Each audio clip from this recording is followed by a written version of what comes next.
Hey there, I'm Kelly. This is my channel, Incredible Anyway, where I talk about how to live an incredible life no matter what your circumstances are. I've been dealing with a lot of anxiety. I have a really sensitive system. My body has always been very hypersensitive to medication.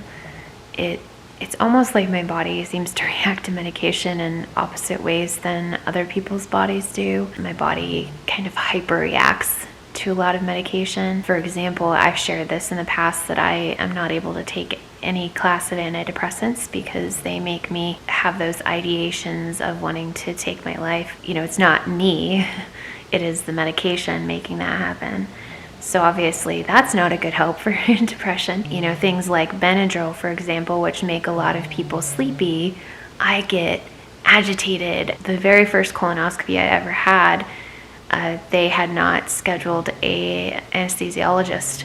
They were just giving me medication that the doctor who was doing the colonoscopy could administer. During that colonoscopy, they gave me Benadryl, even though I had written it down on my list as one of those medicines that gives me what do they call paroxysmal effects, which is like opposite of what's, you know, the typical side effects are, which Benadryl, sedation, right? My mom was going through stage 3B colon cancer and going through 6 months of chemo at the time, and they knew that. And so when I heard that I'd been given Benadryl, I started to cry. They had also given me other medications to try to sedate me. And the nurse thought I was crying because my mom had cancer and I was scared about the colonoscopy, but it wasn't. And of course they gave me these other medications, so that was sedating me, but they were not able to complete the colonoscopy because my body, they kept giving me more and more Benadryl. They gave me the max amount of Benadryl they could give me, and my body was fighting it. Like, they weren't able to do it.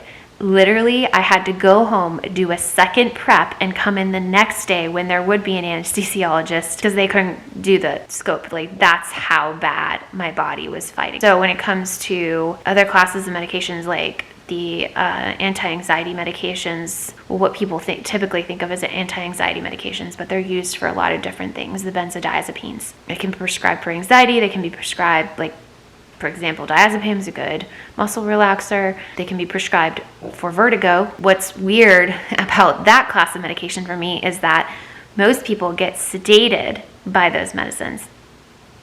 I do not get sedated by them. I was very ignorant about medications, and my doctor had not informed me that if you take benzodiazepine every day, which is what he had prescribed, that my body would become dependent on it, and which means used to it. And if I were to stop taking it, that then my body would go into withdrawal, so basically freak out, because it's like, where's the medication that used to be here? I get more severe withdrawal symptoms than the typical person does. So even when I'm really slowly, it's called titrating, off of a medication that I'm physically dependent on, such as diazepam, my body goes into really severe withdrawal. It's really hard and frustrating because obviously I needed these medications. We have been trying to change from diazepam to lorazepam. Diazepam is a long-acting drug. Basically, they say it takes 5 half-lives for you to not have any more reaction to the medication in your body or side effects. And so 5 half-lives, you would have to look up the half-life of a medication, but like a short half-life would be an hour. So if you have a medication has a half-life of an hour, it will take 5 hours to kind of get it out of your system. It's still in your system and, you know, breaking down very minutially after that, but 5 half-lives is a good standard that my doctors have told me. But diazepam can have a half-life that's much longer, like 7 days, for example. So it takes 35 days to be able to get that out of your system. And most people would be able to switch from diazepam to a short-acting benzodiazepine like Xanax or lorazepam, Ativan, no problem. Unfortunately, my body just throws fits and goes into withdrawal. And what I experience as withdrawal from benzodiazepines is I get severe anxiety.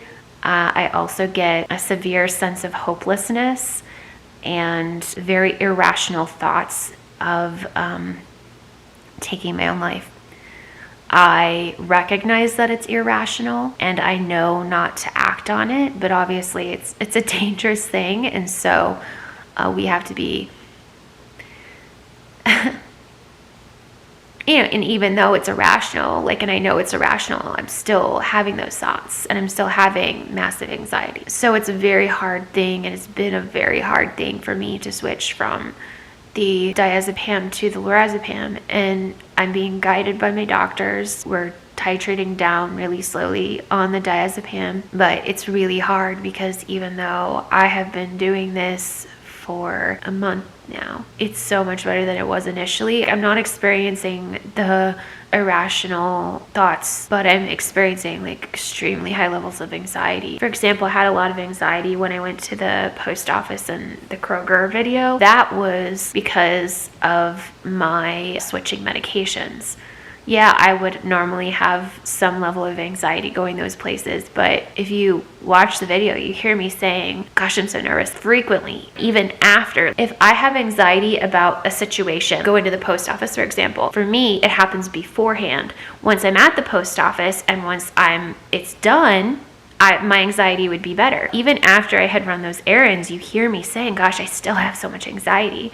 And that's because it wasn't necessarily about the outings. It was about the fact that I was dealing, and I have been dealing with switching this medication. It's not something that I was going to address, but I think that it is my truth and it is my reality, and I'm going through it. And I've been really committed to being transparent with you all. And, I know that if I'm going through it, then somebody else out there does. I'm just having a really hard time. Sometimes the anxiety is just so hard, and it's hard because I can't